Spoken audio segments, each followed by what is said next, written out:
আসসালামু আলাইকুম রহমতুল্লাহি বারকাতু। থেরাপির ডক্টর চ্যানেলের পক্ষ থেকে সবাইকে শুভেচ্ছা জানিয়ে শুরু করছি। আমি ডক্টর মোহাম্মদ আব্দুল্লাহ আল মতি, কনসালটেন্ট ফিজিওথেরাপিস্ট। শোল্ডার জয়েন্ট বা কাঁধের ব্যথা নিয়ে পূর্বের একটি ভিডিওতে আমরা আলোচনা করেছি। শোল্ডার জয়েন্টের ব্যথা কেন হয় বা কাঁধের ব্যথা কেন হয় সামনের অংশে, তার প্রধানতম 10টি কারণ নিয়ে পূর্বের একটি পর্বে আমরা আলোচনা করেছি। যারা ভিডিওটি এখনও দেখেননি তাদের সুবিধার্থে ডেসক্রিপশন বক্সে লিঙ্ক দেওয়া আছে, আপনারা দেখে নিতে পারবেন। যারা দেখেছেন তাদের জন্য আজকের আলোচনা বোঝাটা অনেকখানি সহজ হবে। প্রথমেই আমরা পূর্বের ভিডিও থেকে দেখে নেব শোল্ডার জয়েন্টের ব্যথা বলতে আমরা কি বোঝাতে চেষ্টা করেছি বা কাঁধের ব্যথা বলতে আমরা কি বোঝাতে চেষ্টা করেছি। চলুন দেখে নিই আগের ভিডিও থেকে কাকে কাঁধের ব্যথা বলা হয়েছে। আসসালামু আলাইকুম রহমতুল্লাহি বারকাতু। শোল্ডার পেইন বা কাঁধের ব্যথা বলতে কাঁধ ও কাঁধের চারপাশের যে কোনো জায়গায় ব্যথা বোঝানো হয়ে থাকে। মানুষের শোল্ডার জয়েন্ট শরীরের সবচেয়ে গতিশীল জয়েন্ট। এই অধিক গতিশীলতার কারণে এই জয়েন্টটির স্থিতিশীলতা অনেক কম, আর স্থিতিশীলতা কম হওয়ায় এই জয়েন্টের আঘাতপ্রাপ্ত হওয়ার বা ইনজিউর্ড হওয়ার সম্ভাবনা অনেকাংশে বেড়ে যায়। এ পর্যায়ে কাঁধের পিছনের অংশের ব্যথা নিয়ে আমরা আজকে আলোচনা করতে চাই। কাঁধের বা শোল্ডার জয়েন্টের পিছনের অংশের ব্যথার জায়গাগুলোকে বোঝার সুবিধার্থে আমরা প্রথমেই স্ক্রিনে প্রদর্শিত ছবিটি অনেক ভালো করে লক্ষ্য করি। এখানে ইংরেজি এ অক্ষর থেকে এইচ অক্ষর পর্যন্ত প্রত্যেকটি অক্ষর দিয়ে নির্দিষ্ট এরিয়া দাগাঙ্কিত করে সেখানে চিহ্নিত করে দেখানো হয়েছে ব্যথার এরিয়াগুলো। প্রত্যেকটি আলাদা কালারের আলাদা অক্ষর সম্বলিত জায়গাগুলো নির্দিষ্ট কোনো কারণের জন্য ব্যথার অংশ হিসাবে আমাদের সামনে আসে। যেমন এখানে এ অক্ষর দ্বারা চিহ্নিত যে অংশটি দেখানো হয়েছে কাঁধের বা শোল্ডার জয়েন্টের উপরের দিকে পিছনের পাশে, এই অংশের মাংসপেশি টাইট হয়ে যায় প্রথমে যেসব কাজের মাধ্যমে।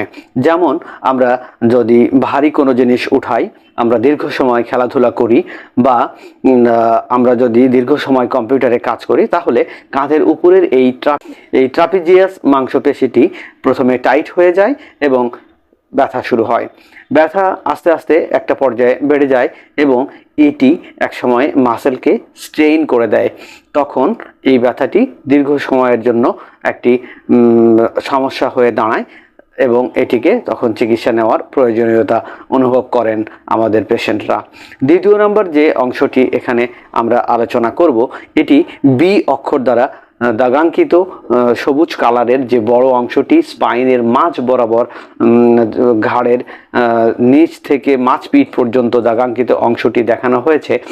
এই বি অংশটি এখানে মূলত ব্যথা হওয়ার যেটি প্রধানতম কারণ হিসাবে বলা হয়ে থাকে। এটি দুর্বল শারীরিক ভঙ্গির মাধ্যমে এই অংশে ব্যথা আসে।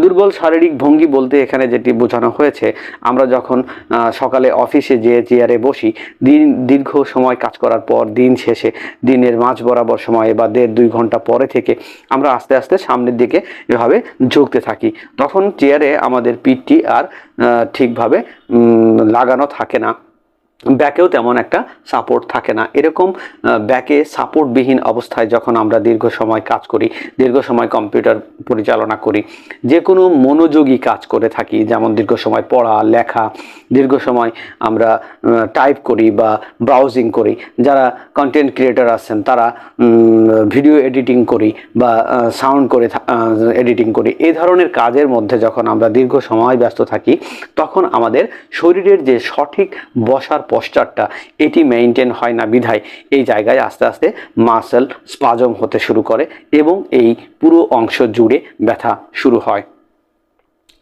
তৃতীয় নম্বর যে বিষয়টি নিয়ে আমরা কথা বলবো, এটি সাদা কালার দিয়ে চিহ্নিত কাঁধের বাইরের দিকে সি অংশ দ্বারা বোঝানো হয়েছে।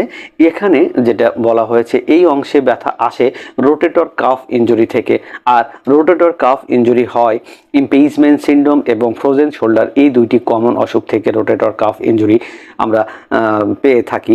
এই দু পর্যায়েই পেশেন্ট হাত সামনের দিকে, মাথার উপরে বা পিছনের দিকে, পিছনের পকেটে নিয়ে যেতে ব্যথা পান।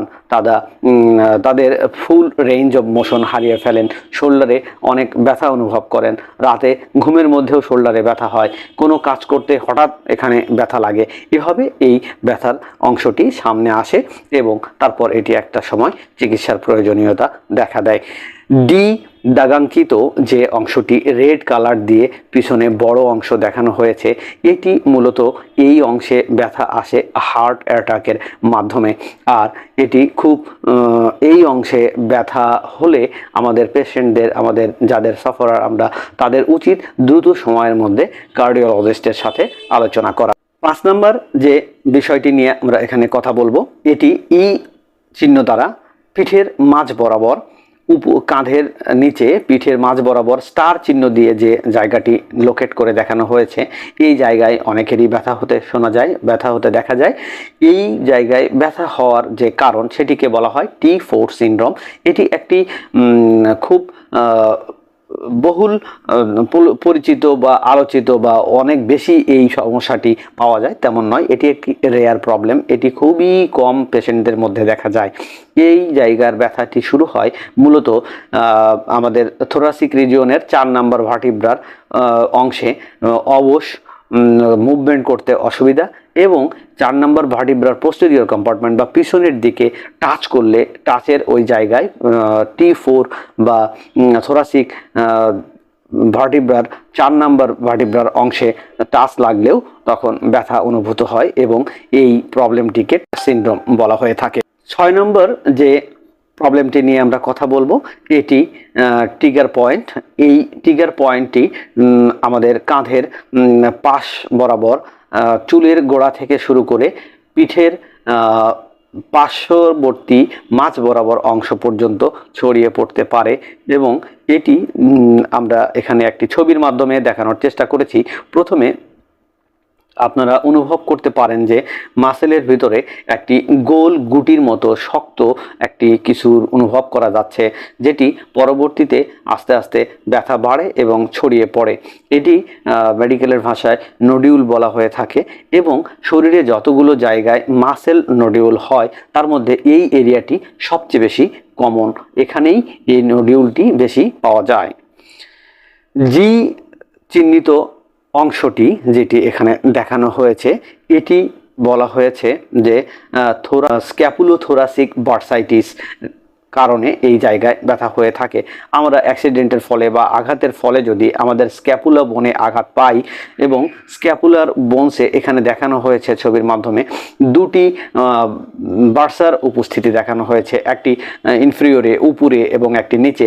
ফ্র্যাকচার হয়ে গেলে এই বার্সা দুটি ক্ষতিগ্রস্ত হয় এবং আঘাতপ্রাপ্ত হলেও এই বার্সা দুটি ক্ষতিগ্রস্ত হয় এবং বার্সার ধর্ম অনুযায়ী বার্সার উপরে যখন তার সহনীয় পর্যায়ের চেয়ে বেশি পরিমাণ প্রেসার পড়ে তখন বার্সা প্রথমে তার আকার পরিবর্তন করে, তারপর একসময় এটি ফুলে যায় এবং এটি একসময় ইনফ্লাম হয়ে যায়, তখন এটিকে বার্সাইটিস বলা হয়ে থাকে। এবং শেষ যে জিনিসটি নিয়ে আমরা কথা বলবো, এইচ অঙ্কিত যে অংশটি সাদা চিহ্ন দ্বারা এখানে দেখানো হয়েছে বা অফ হোয়াইট চিহ্ন দ্বারা, এটি ঘাড়ের উপরের থেকে শুরু করে একদম কনুর নিচ পর্যন্ত অংশ দেখানো হয়েছে। এই জায়গাটিতে ব্যথা রেফার করে মূলত নিউরোলজিক্যাল পেইনের ক্ষেত্রে। সার্ভাইকাল রিজিয়নের যে নার্ভগুলো হাতের দিকে আমাদের অনুভূতির বহন করার জন্য কাজে লেগে থাকে, সেই নার্ভগুলোর কোনো নার্ভের যদি রুট কম্প্রেসড হয়ে যায়, ইন্টারভার্টিব্রাল ডিস্ক প্রবলেম হয়ে যায় বা স্পাইনাল স্টেনোসিস হয়ে যায় বা ফ্যাসেট জয়েন্ট ডিসফাংশন হয়ে যায়, সেক্ষেত্রে আমাদের এই নার্ভগুলোতে কম্প্রেশন তৈরি হয় এবং এই নার্ভের মাধ্যমে ব্যথাটি কাঁধ থেকে প্রথমে ঘাড় থেকে কাঁধে আসে, কাঁধ থেকে তারপর বাহু থেকে হাতের নিচের দিকে যেতে থাকে। ব্যথা, ঝিঝি, অবশ এই জিনিসগুলো নিয়ে নিয়ে এই ব্যথাটি এখানে উপস্থিত হয়, এই সমস্যাটি এখানে উপস্থিত হয়ে থাকে। তো আমরা পোস্টেরিয়র কম্পার্টমেন্টের যে 8টি সাইন এখানে দেখলাম, এবং আগের পর্বে আগের ভিডিওতে আমরা যে 10টি কারণ দেখেছিলাম, এই টোটাল 18টি কারণ আমরা পেয়েছি শোল্ডার জয়েন্টের বা কাঁধের ব্যথার জন্য। এই 18টি কারণের মধ্যে থেকে যেটি সর্বাধিক বেশি কমন, অনেক পেশেন্টের ক্ষেত্রেই এটি সংঘটিত হয়, সেরকম একটি বিষয় নিয়ে আমরা আলোচনা করব সামনের ভিডিওতে। এই আশাবাদ ব্যক্ত করছি যারা আজকের এই ভিডিও দেখছেন তারা অবশ্যই আমাদের কমেন্ট বক্সে তাদের মূল্যবান মতামত দিয়ে সহযোগিতা করবেন। আর যদি চ্যানেলে নতুন হয়ে থাকেন অবশ্যই চ্যানেলটি সাবস্ক্রাইব করে রাখুন পরবর্তী ভিডিও পাওয়ার জন্য। সবাই ভালো থাকুন, সঠিক ফিজিওথেরাপি সেবা নিন এবং জীবনের গতিময়তা বজায় রাখুন। আজ এখানেই শেষ করছি। আসসালামু আলাইকুম ওয়া রাহমাতুল্লাহি ওয়া বারাকাতুহু।